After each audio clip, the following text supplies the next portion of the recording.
"Wait here in the lobby, Grandma. We'll come back after check-in." That's what Elise said, smiling sweetly before disappearing into the hotel elevator. 3 hours later, I was still sitting there, alone, while they enjoyed the family vacation I had paid for without me. My name is Margaret Ellis, 68 years old. My hair, once dark chestnut, has faded into soft silver strands that I usually tie into a neat bun. My skin carries the natural lines of time, not something I hide, but something I've earned. My eyes, a deep hazel, have seen decades of love, loss, and sacrifice. I was once the proud owner of Ellis Blossoms, a small flower shop my late husband and I ran together for over 30 years. We built it from the ground up, early mornings at the flower market, afternoons arranging bouquets, evenings counting the register. I sold the shop after Peter passed and moved in with my only daughter, Elise, thinking it was what family did. Elise and her husband, Adam, welcomed me at first, but warmth turned into obligation, and respect withered into convenience. From cherished mother, I slowly became the quiet figure in the background, unnoticed until now. My daughter, Elise, is 41 years old, tall and slender, with perfectly styled blonde hair that always falls just right, no matter the occasion. She works as a marketing executive for a retail company, juggling long office hours and social events, always dressed in sleek business suits and designer heels. Elise has an air of confidence that impresses strangers but carries a sharpness. I've grown used to conversations with her are often brief, efficient, and transactional. Her husband, Adam, is a real estate agent, always in pressed shirts and expensive watches, his smile more polished than sincere.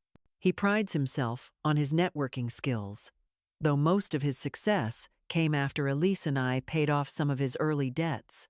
They have 2 children, Jacob, 10, and Lily. 7 lively kids who used to run into my arms after school but now barely look up from their tablets.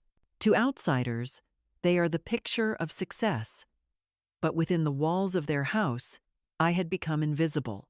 I stood there beneath the sterile glow of the airport ceiling, suitcase by my side, heart knocking unevenly in my chest. Part of me still foolishly expecting Elise to come running back with a guilty smile, but the minutes stretched thin, and the truth pressed in. I had been left. With fingers trembling, I called for a taxi, each ring on the line sealing the betrayal deeper into my bones. The taxi ride home was quiet, save for the occasional crackle of the radio and the low hum of tires against the highway. I sat in the back seat, clutching my handbag to my chest, eyes fixed on the raindrops gathering along the window pane. The clouds had rolled in swiftly after I left the airport, the sky matching the gray that had settled deep in my chest. Not a single call, no missed messages. Elise hadn't bothered to check if I had made it home safely. Neither had Adam. The silence screamed louder than any argument. The house stood still when I returned, the hallway light casting a dull yellow hue over the cluttered shoes by the entrance. I shuffled into the guest room. No, my room. A cramped space. Elise jokingly called the upstairs nook, even though it was nothing more than a converted storage space, squeezed between the laundry closet and the attic. I sat at the edge of the narrow bed, staring at the faded floral wallpaper peeling at the corners. A lump formed in my throat, hot and heavy, but I forced it down. My fingers loosened their grip on the handbag, letting it slump onto the floor. Memories crashed over me like unrelenting waves. I remembered the first week after I had moved in. Elise's words echoed back to me. "It'll be so nice having you close, Mom. The kids adore you. We'll be like a real family again." And for a fleeting moment, I had believed her. But the novelty had worn off quickly. I thought of the countless breakfasts, standing by the kitchen island while Elise and Adam scrolled through their phones. "Mom, don't bother making eggs. We'll just grab something later." "Oh, all right," I had replied quietly, placing the pan back into the cabinet. I remembered school pickups, hours spent in the car, only to be brushed off by the children, lost in their devices. Evenings where I sat alone in my room while the family dined downstairs because they had last-minute guests. Family outings where Elise would wave her hand dismissively. "You probably wouldn't enjoy this, Mom. It's a bit too much walking. You should stay and rest." Snippets of conversation floated to the surface, painful in their simplicity. "We should ask Mom to cover the extra grocery run. She's not doing anything anyway. Might as well. Why does she always bring up Dad? He's been gone for years." Tiny cuts, day after day, until the wounds never really closed. I remembered how my pension quietly disappeared into their joint account each month, always under the reasoning of household expenses. I had hesitated the first few times, offering it willingly out of love, but it quickly became an expectation. Elise never asked after my health. Adam never bothered with pleasantries. Even the grandkids, once warm and playful, began to mirror the distance they witnessed in their parents. I thought back to quiet birthdays where I baked my own cake, to holidays where I was handed chores instead of gifts, to moments where I stood quietly in doorways, waiting for an invitation to sit that never came. One memory stung sharper than the rest. It had been Jacob's 8th birthday party. A dozen children had run around the garden while Elise and Adam mingled with the other parents. I had brought out a tray of freshly baked cookies, my special recipe, the one Jacob had always loved. Elise intercepted me before I reached the crowd, a tight smile on her lips. "Mom, could you stay inside for a bit? We don't want to overwhelm the guests. You know how kids are." "Of course," I had whispered, retreating quietly. I remembered the cold kitchen, the ticking clock, and the untouched cookies that I eventually threw away. I pressed the heel of my hand against my chest, trying to still the ache that pulsed there now. A dull, throbbing emptiness that came not from the airport abandonment alone, but from the realization that it had not been a singular betrayal, it was simply the final drop in an overflowing cup. I wasn't a guest in their home. I was a caretaker they didn't pay, a housekeeper they didn't thank, a wallet they didn't acknowledge. I stood slowly, knees aching, and opened the old dresser drawer. Inside lay my life's remnants, photographs from the flower shop Peter and I had built together, yellowing birthday cards, Peter's worn-out travel journal, and the deed to the little lake cottage we had bought all those years ago, tucked away beneath tax papers. My fingers brushed over the paper, tracing Peter's familiar signature, the only steady hand that had ever treated me with genuine warmth and respect. Tears prickled at the corners of my eyes, but I blinked them back. I wasn't simply mourning their absence. I was mourning how thoroughly I had allowed myself to be forgotten. But as the storm rumbled quietly outside, I realized something. I still had roots. I still had choices. I had simply forgotten them. The evening air had shifted by the time I returned home, though the house itself remained indifferent, untouched by the storm gathering inside my chest. The front gate creaked, like it always did, hinges needing oil that Adam never bothered with. The porch light flickered, weak and tired, casting my long shadow over the weathered wooden panels of the porch floor.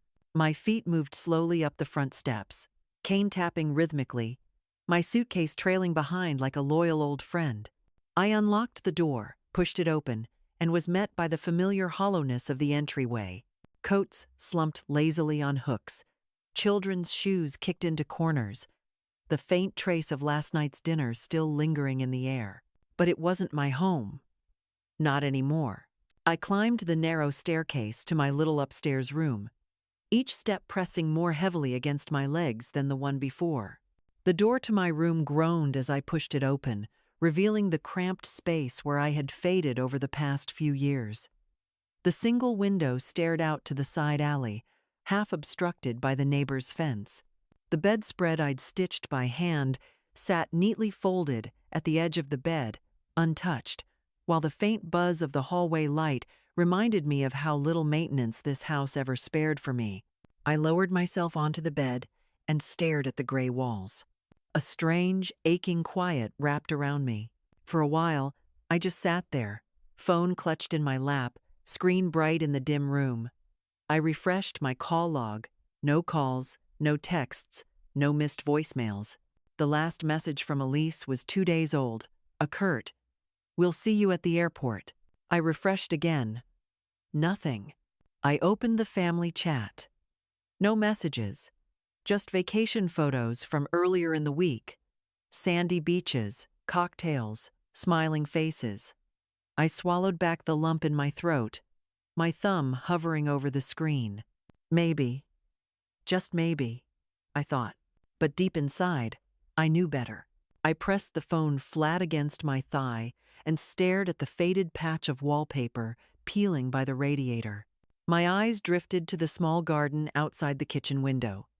I had planted those flowers in the first month of moving in tiny, hopeful buds of marigold and petunias. Now they sat wilted, untended. Forgotten, like me. I remembered mornings when I had stood there, pruning those flowers, breathing in the crisp scent of soil, feeling some small purpose in my fingertips. I remembered the satisfaction of baking fresh bread only to have Elise grumble about the mess it left on the counters. I remembered folding piles of laundry while Adam scrolled on his phone, never once saying thank you. The memories stacked, one on top of the other, until they formed a wall, suffocating in its finality. I stood, slower this time, joints stiff, heart heavier, and opened the old cedar drawer where I kept my important documents. My hand brushed over worn manila folders, old receipts, photographs yellowed at the edges, until my fingers closed around the one thing that hadn't been touched or taken the small, firm envelope. Marked, Lakeview Cottage Deed. I pulled it out, placed it on the bed, then retrieved the savings ledger tucked safely behind a stack of old recipe books. The numbers were modest, but enough. Outside, the last rays of sunlight dipped below the rooftops. I could see the tiny rows of planted tulips, now half trampled from the grandkids' careless footsteps. The wooden fence leaned awkwardly to one side, its slats warped and broken. The bird feeder I had hung the previous spring sat empty, swinging slightly in the breeze. And in that quiet moment, I felt something shift inside me. Not rage, not bitterness. Something keener, cleaner. A quiet finality, the kind that comes when you finally accept something you've tried too long to deny. I sat back down, this time feeling something steadier in my spine, something firm returning to my chest. I refreshed the phone one last time, more out of habit than hope. The screen blinked, blank and silent.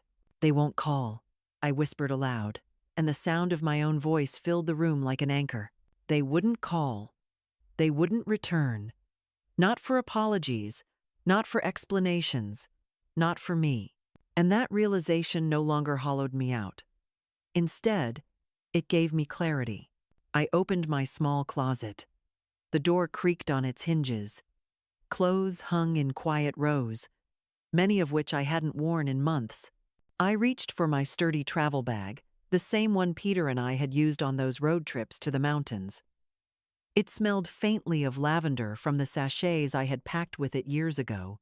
My hands moved methodically, rolling clothes, stacking toiletries, placing the folder of legal papers gently into the side pocket. The motion soothed me, each fold and tuck another stitch in reclaiming myself. I paused once, standing by the window, taking in the small, weary garden, the broken fence, the overstuffed house that had grown around me like a cage. I realized something important then: I didn't owe anyone this version of myself. Not the tired, faded woman they had come to dismiss. Not the quiet caretaker they took for granted. Not the forgotten matriarch waiting in vain for scraps of affection. I had been more than this. I was still more than this. The next morning, beneath a pale, quiet sky, I stood by the roadside with my suitcase in hand, waiting for the early bus that would carry me away from everything I had endured and toward the quiet comfort of my cousin Charlotte's home. The city hummed behind me, early commuters, delivery trucks, the far-off screech of trains, but I felt distant from it all, as if life was moving on without me, and I was quietly stepping out of its current. The bus hissed to a stop, doors folding open with a soft, mechanical sigh. I climbed aboard, moving carefully along the narrow aisle, settling into a window seat near the back. My suitcase tucked beside me, my handbag pressed close to my side. I stared out at the city giving way to quieter roads, smaller houses, open stretches of countryside. Fields of golden grass rippled in the wind. Old farmhouses with rusted gates blinked past the window. The transition from the sterile indifference of Elise's neighborhood to the open, rolling hills felt like peeling back a suffocating layer from my chest. 3 hours later, the bus pulled into a small rural station. My stop. I stepped down onto the gravel path, my boots crunching softly beneath me. The air smelled cleaner, tinged with earth and distant wood smoke. A small country lane stretched ahead, lined with hedgerows and wildflowers struggling to bloom in the early spring chill. And standing there, arms folded, hair pinned loosely in her usual untidy bun, was Charlotte. Charlotte had always been a sturdy woman. She wasn't slim or delicate like Elise liked to be. She had broad shoulders, strong hands from years of gardening, and a face lined with kindness rather than stress. Her hair, mostly silver now, escaped in little waves around her cheeks, and her hazel eyes, a little softer than mine, warmed when she saw me. "Well," Charlotte said, striding forward, her boots crunching against gravel, "you look like you've been through the ringer." Her voice, rich and slightly rough from years of outdoor life, held no judgment, only quiet understanding. "Something like that," I replied, managing a small smile. She took my suitcase in one strong hand and linked her free arm with mine. "Let's get you home, Marge." The cottage sat where it always had, just beyond the bend of the road, nestled behind a low stone wall. It was small, whitewashed with green shutters, a sloping roof patched in places, and a sturdy oak door that bore the scratches of decades. Smoke curled lazily from the chimney, and the scent of fresh bread reached me even before we reached the gate. Charlotte's garden was tidy, just as I remembered. Raised beds of lettuces and carrots sat neatly in rows, while the flower patch burst with life, even this early in the season. Bright yellow daffodils, sprigs of lavender, small tulip buds bravely pushing through the soil. Inside, the cottage smelled of rosemary and something freshly baked. The wooden floors creaked under our feet, the walls lined with old pictures, black and white photos of family, younger versions of ourselves frozen in simpler times. Charlotte settled me in the cozy kitchen, tea steeping in her chipped blue kettle, the fire in the hearth crackling steadily. I sat at the old oak table, fingers wrapped around a warm mug, letting the silence stretch before speaking. "They left me," I said quietly, eyes focused on the swirling steam, "at the airport. Told me to wait while they checked in. They boarded the flight without me." Charlotte's jaw tensed, hands pausing over the bread she was slicing. "Bloody hell," she muttered under her breath, before schooling her features back into calm, her tone softer. "You don't have to talk about it if it hurts." I shook my head. "I need to, just once." And so, I told her, about the quiet diminishing over the years, about my savings quietly vanishing into their household needs, about the slow erasure of my place in their home until I became invisible, even to my own grandchildren, about the name tags, the forgotten birthdays, the cold stares over dinner, and finally, the silence at the airport that made everything undeniable. Charlotte listened, the way only someone who's known you your whole life can. No interruptions, no useless advice, just steady presence. When I finished, my chest felt raw, like the wound had been cut fresh, but it also felt lighter, like I had peeled off a heavy coat I hadn't realized I was wearing. Charlotte reached across the table, her strong hand covering mine. "You'll stay here," she said simply, "as long as you need, until you can breathe properly again." The following days moved with a gentle rhythm. I woke up to birdsong rather than barking demands. Mornings were filled with the scent of fresh scones, afternoons spent weeding the garden, pruning back the stubborn rosebush near the back gate. My body ached from the work, but it was a good ache, a reminder I was still useful, still alive. But healing was not instant. At night, when the fire crackled low and the house settled into quiet, I would lie awake, staring at the rough wooden beams above, memories swirling like restless ghosts. Elise's sharp tone haunted my ears. Adam's dismissive chuckles stabbed at old wounds. The weight of the abandonment pressed against my ribs. I would check my phone before bed. Still no messages. Still no apology. Still no acknowledgement of the pain they had inflicted. Sometimes it hurt enough to bring tears to my eyes. Other times, it numbed me completely. But in between those hard moments, small pieces of myself began to stitch back together. I laughed more easily at Charlotte's crude jokes. I learned to bake bread in her old clay oven. I walked along the riverbank, letting the wind ruffle my hair, letting the weight in my chest lighten, even if only for an afternoon. And slowly, quietly, the woman who had been erased in Elise's house began to return in the warmth of Charlotte's cottage. The days flowed quietly, each one carrying me a little further from the weight of my old life. Spring softened into early summer, and with it came a gentler rhythm. The fields outside Charlotte's cottage turned golden with wild grasses.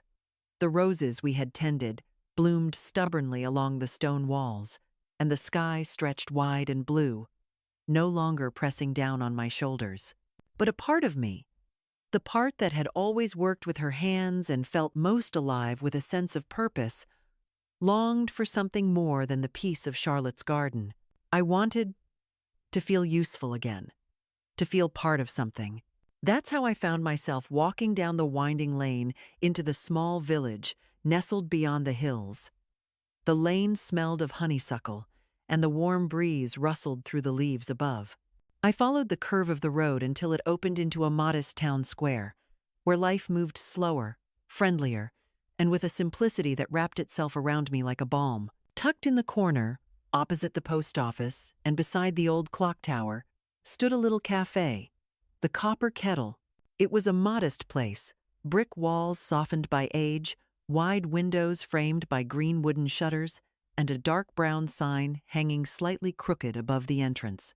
Flower baskets burst with petunias and trailing ivy along the front, and the warm scent of freshly brewed coffee drifted through the open doorway. I stepped inside, the soft tinkle of a bell announcing my arrival. Inside, the cafe was small but welcoming. Walls lined with weathered bookshelves, simple oak tables with mismatched chairs, and a long wooden counter, polished to a gentle shine. A handful of locals sipped tea by the window, their conversations low and familiar. Behind the counter stood a woman, perhaps in her late 40s. She had shoulder-length black hair, streaked faintly with gray, tied back into a low braid. Her face was square, strong-boned, with deep-set brown eyes that didn't smile easily but carried a quiet depth. Her skin was weathered, hands calloused from years of work, and she moved with a quiet efficiency, refilling cups and wiping counters with silent grace. This was May, the owner of the Copper Kettle. I had heard from Charlotte that May didn't talk much, but was fair and honest. That was enough for me. I waited patiently at the counter, watching the way May moved, the way she nodded politely at each customer, her lips rarely curving into smiles, but her actions speaking of reliability. "Looking for work?" I said simply, when she finally glanced up at me. "Part-time. I don't need much. Just something to do." She looked me up and down, not unkindly, but measuring the way one studies an old chair to see if it's still sturdy. Then, without fanfare, she nodded. "Can you make tea?" "Better than most," I replied. Her lips twitched, almost a smile. "Start tomorrow, early." And that was it. No long interview, no hesitation. Just the quiet understanding of two women who had lived enough life to know what counted. My first morning at the cafe was quiet, peaceful. The sky was pale gold when I walked into town. The air crisp, the streets lined with tiny shops beginning to stir awake. Inside the cafe, May showed me where everything belonged, without many words. The kitchen was small but organized, with shelves lined with ceramic mugs, rows of shining kettles, and trays of fresh pastries that filled the room with warmth. By midday, I was wiping down tables, pouring tea into heavy ceramic cups, exchanging small smiles with the regulars. There was comfort in the rhythm, the hiss of the kettle, the clink of spoons, the murmur of gentle conversation. I met people too. People who saw me, really saw me not as a burden, not as someone fading into the wallpaper, but as a person with stories to tell. There was Mrs. Patterson, a retired school teacher with thick white curls always pinned under a blue felt hat, her laughter bright and youthful despite her 80 years. She had sharp opinions about local politics and an endless appetite for lemon cake. Then came Arthur, an old carpenter, broad-shouldered and stooped with age, his gray hair tied back into a ponytail, his large hands thick with scars but gentle when he sipped his tea. He spoke little, but always gave me a polite nod, a quiet respect that needed no words. And sweet Lydia, a widow like me, who came every Wednesday afternoon with her little dog, always ordering a pot of chamomile and sharing half her biscuits with the mutt curled by her feet. They didn't ask about my past. They didn't pry about my children or my reasons for being there. They simply greeted me, welcomed me into their simple circle of ordinary, quiet life. And slowly, something inside me began to settle. The pain didn't vanish overnight. At times, I still found myself staring at my phone in the evenings, thumb hovering over Elise's number, wondering if I should call. Other times, I sat by Charlotte's window, watching the sun set behind the hills, the ache of old wounds heavy in my chest. But each day, as I walked down to the copper kettle, as I greeted May with a quiet nod, as I poured tea for Mrs. Patterson and listened to Lydia's stories, I felt pieces of myself returning. Not the woman reduced to an afterthought in someone else's home, but the Margaret, who loved mornings, who knew how to run a business, who could still stand tall and useful. And for the first time in years, I allowed myself to think, maybe this wasn't just survival anymore. Maybe it was the beginning of a new life entirely. Life unfolded gently in the weeks that followed, like the slow blooming of a flower that had almost given up on spring. The mornings came earlier now, the sunlight slipping through Charlotte's lace curtains, casting golden lines across the wooden floor. The countryside woke in soft, familiar rhythms, the low hum of distant tractors, the chatter of early birds nesting along the hedgerows, the scent of earth breathing beneath the dew. Every day, I would rise before the sun settled too high, lace up my shoes, and walk down the winding lane toward the village. My step grew lighter, steadier, as though every mile I put between myself and that old life peeled another layer of weight from my chest. At the cafe, I became part of the rhythm.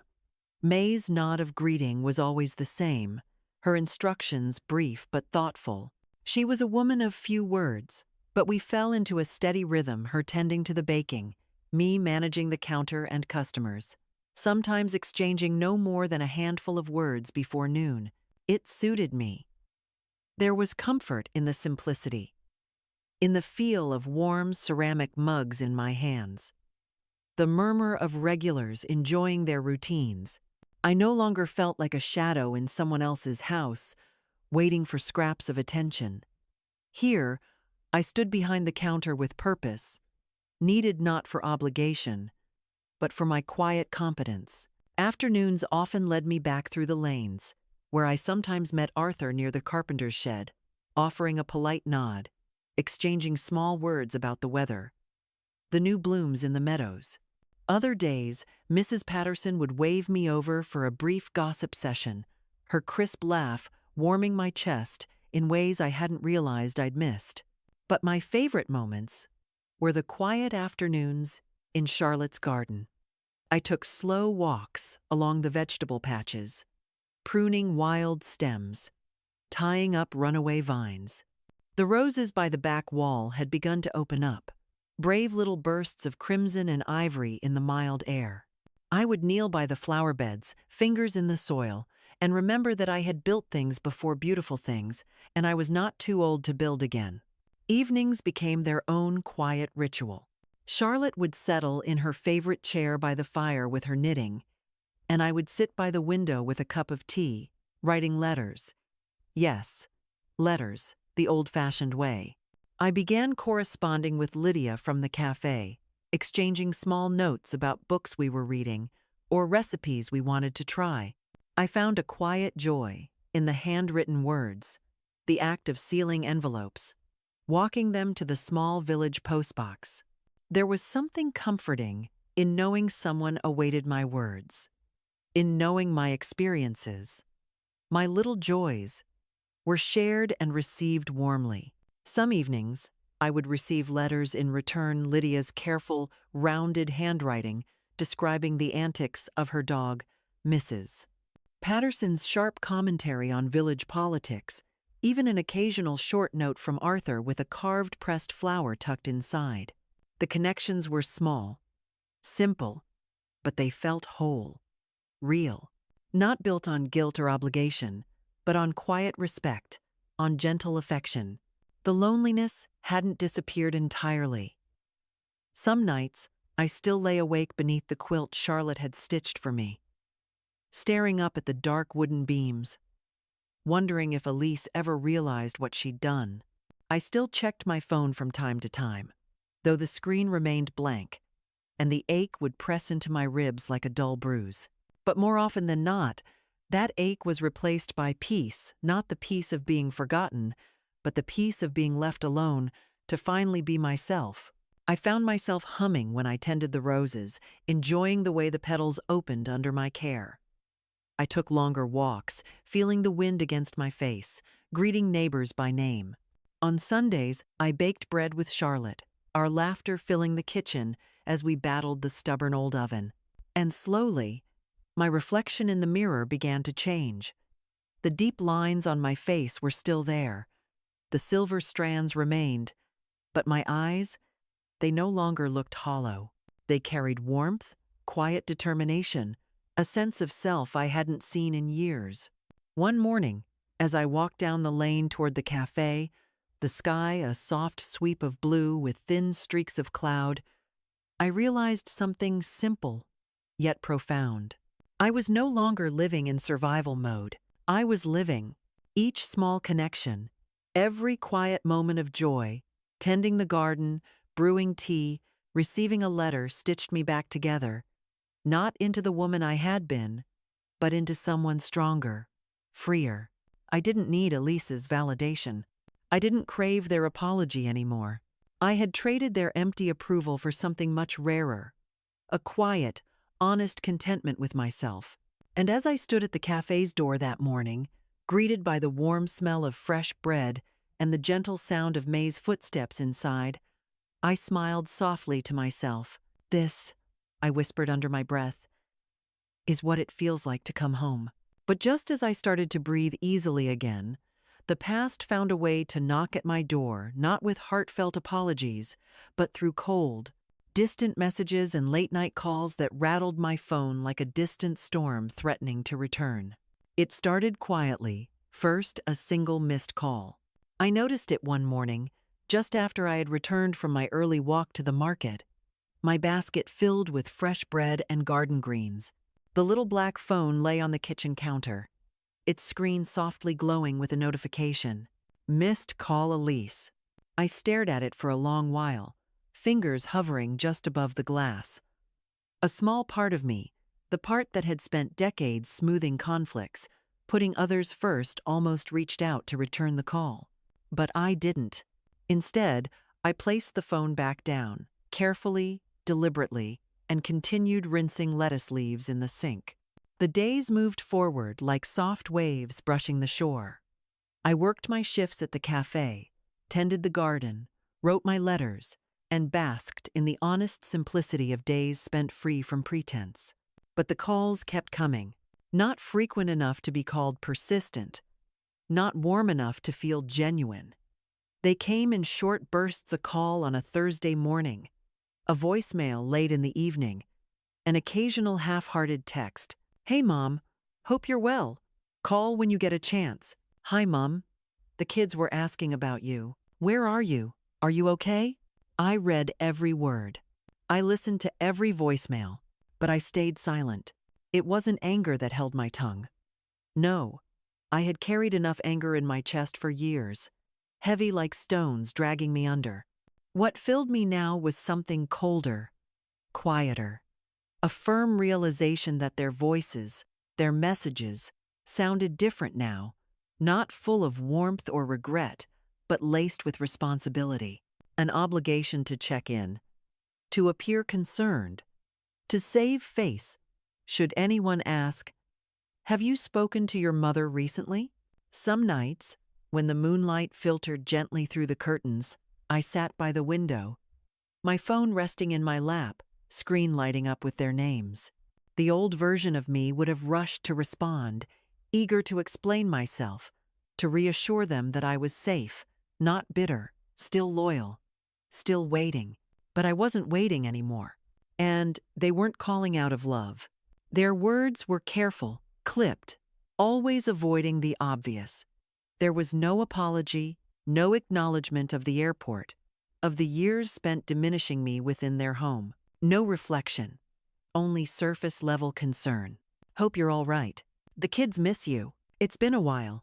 As though I had just wandered off, misplaced myself like a set of keys they'd suddenly realized was missing. In the quiet of Charlotte's cottage, I let the messages sit unanswered. And for the first time, I didn't feel guilty. Instead, I felt lighter. Every unopened voicemail, every ignored text became a quiet reclaiming of my own dignity, a shield around the life I was slowly rebuilding. Charlotte noticed, of course. One afternoon, while we kneaded dough in the kitchen, she glanced at my silent phone flashing once more on the counter. "You gonna call them back?" she asked casually, her hands expertly shaping the dough into soft rounds. I shrugged, focusing on the rhythm of my hands, pressing, folding, turning the dough beneath my palms. "Not yet," I said simply. "Not until I know they're calling for the right reasons." Charlotte nodded, approving but saying nothing more. She understood better than anyone family by blood was not always family by heart. There were moments, fleeting but sharp, when doubt crept in.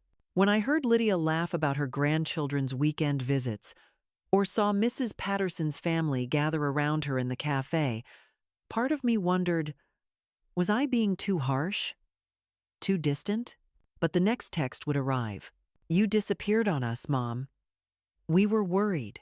And I would remember. I had not disappeared. I had been discarded. And my silence was not revenge. It was protection. With each passing week, the ache dulled. The garden bloomed brighter under my care. The cafe became a place of joy rather than obligation. My letters grew longer, more playful, exchanged with real friends who saw me fully, without expectation. I didn't need shallow apologies wrapped in forced conversations. I didn't need breadcrumb affection designed to ease their conscience. What I needed, I already had. So I stayed quiet. And in the space between their unanswered calls and my newfound laughter, I built something stronger than their hollow outreach. I built peace. The days continued to pass, like gentle ripples on a quiet pond, each one carrying me further from the shadows of my past. I had found a rhythm again simple, honest, and filled with small joys. Yet, beneath the quiet mornings and peaceful afternoons, a lingering thought sat heavy in my chest. It wasn't bitterness. It wasn't revenge.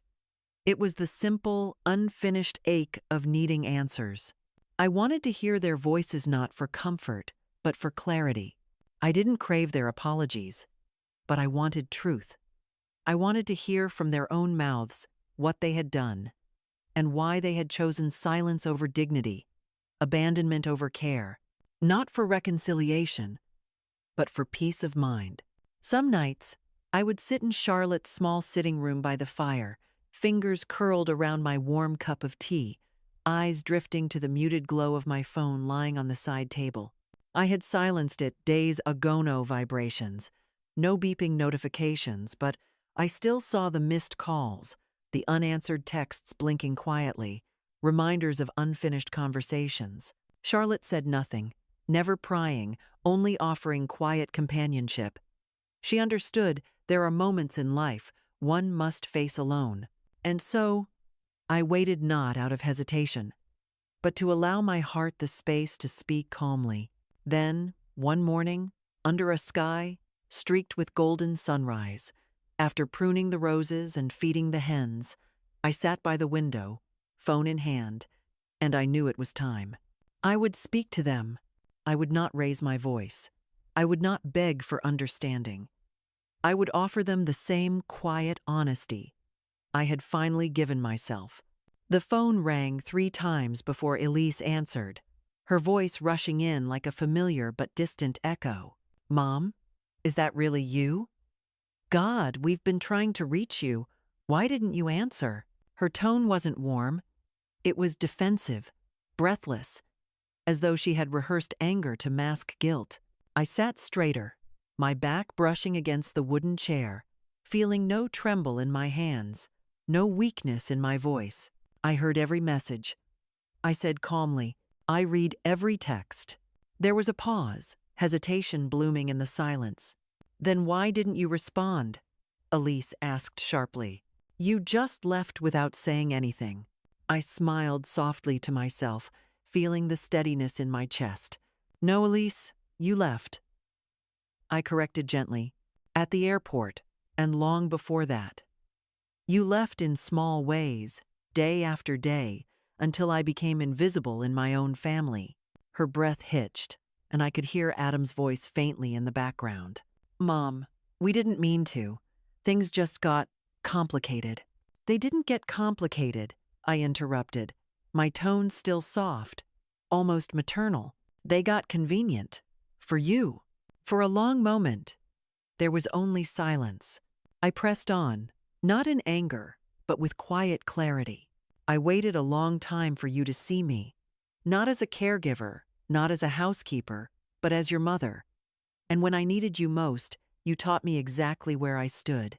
Another breath, another moment of hollow static. "Mom, we were stressed. The house, the kids. We assumed you'd be okay." "I was never okay," I replied softly. "I just stayed silent until I remembered I had a life beyond your home." I could hear the shift in her breathing, the realization creeping in, perhaps too late. "I'm glad you're safe," Elise said eventually, her voice smaller now, not defensive, just tired. Do you plan to come home?" A smile curved on my lips, gentle but unwavering. "I am home," I said simply. Another pause. Then, slowly, Elise whispered, "So you're not coming back?" I let my eyes drift toward the open window, where the breeze carried the scent of lavender and the faint chatter of morning birds. "No, Elise," I said. "I've built something here. Something peaceful. Something kind.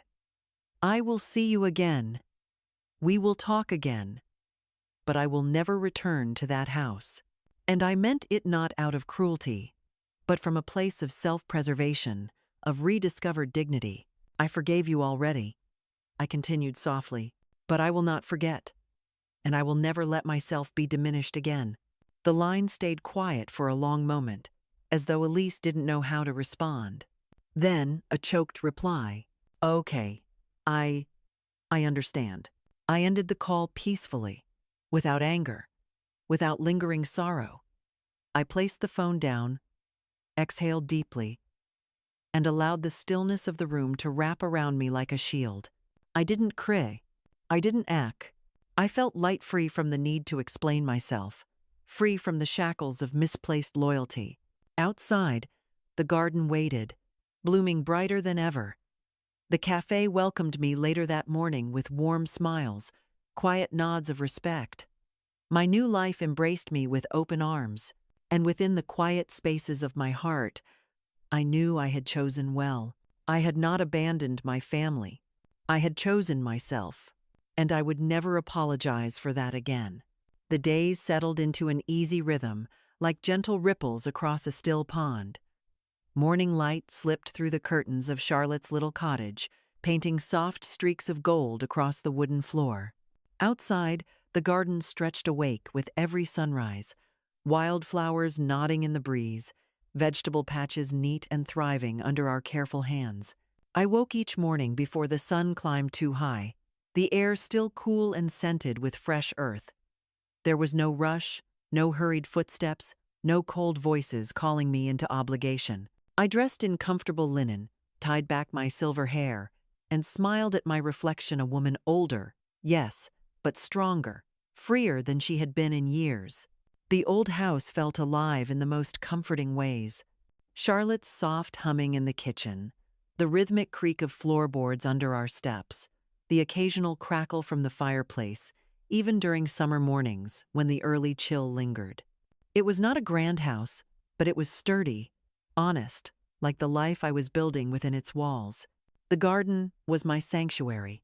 I spent hours tending to the rose bushes, pruning the little fruit trees, coaxing stubborn daisies back to life. The hens clucked softly in the yard, pecking lazily at the ground. And every evening, the sky turned into a watercolor canvas of purples and oranges, reminding me that beauty didn't have to be extravagant. It simply had to be noticed. My part-time work at the cafe continued to be a quiet delight. Each step along the village lane felt familiar now. Every curve of the road, every crack in the sidewalk. I arrived each morning greeted by the smell of fresh bread, the soft hiss of the kettle, and the low hum of village life waking up. May remained her quietly reliable self, offering small nods of approval, teaching me how to bake her special scones, showing me where the cinnamon was hidden in the storeroom. The cafe regulars grew into friends. Mrs. Patterson with her sharp wit, Arthur with his gentle silence, Lydia with her kind words and soft chuckles. Letters came and went, simple envelopes tucked neatly into the little red postbox down the road. Notes from Lydia about a new book club, updates from Mrs. Patterson about her grumpy cat, the occasional thank you card from someone who appreciated my help at the cafe. Even Elise's letters began to appear short at first, awkward, like a child learning to write apologies for the first time. They spoke of the children, of small updates, of hesitant inquiries about my well-being. I responded not with anger, not with coldness, but with honesty. I told them about the garden, the cafe, the friends I had made. I did not speak of sorrow, nor of resentment, but of growth, of peace, of rediscovering joy without permission from anyone. My heart softened, but my boundaries stood firm. Forgiveness came, quietly, like a spring breeze slipping under a locked door. It wasn't dramatic or loud. It arrived in the mornings when I heard the birds calling outside my window, in the afternoons when I knelt by the rose bush and smelled the sweet earth, in the evenings when Charlotte and I shared stories by the fire. I forgave, but I did not forget. And most importantly, I did not return. Some evenings, I would sit alone on the porch, watching the sky melt into twilight. The world around me was small but full. The distant hills rolling gently toward the horizon, the soft rustle of leaves in the breeze, the comforting sounds of Charlotte moving inside, preparing tea, and I would smile, letting the peace settle deeper into my bones, knowing I had finally carved out a life that was mine, not given, not tolerated, but chosen. I had become whole again, in the quietest, most beautiful way. The seasons turned slowly. Spring shifted into summer. Summer whispered into fall. My days remained gentle, my heart lighter. My steps were slower but steadier, my smile softer but genuine. I was no longer invisible. I was no longer waiting for a seat at someone else's table. Here, in this little cottage with its crooked roof and wild gardens, with good bread and kinder people, I found something my old life had stolen from me. Peace, dignity, self-worth. The wounds left by Elise and Adam remained like faint scars, reminders of lessons learned. But they no longer ached. They no longer whispered lies in the quiet hours. I had faced them, acknowledged them, and laid them down like old luggage too heavy to carry. And in their place, I picked up joy. Joy in small things, the first bloom of a stubborn flower, the taste of warm apple pie shared with friends, the laughter over simple dinners, the quiet satisfaction of a day well spent. I was no longer surviving. I was living. Every morning, I breathed in fresh country air, listened to the songs of birds, and reminded myself, I am enough. I have always been enough. And in that quiet life, in that reclaimed peace, I was finally home,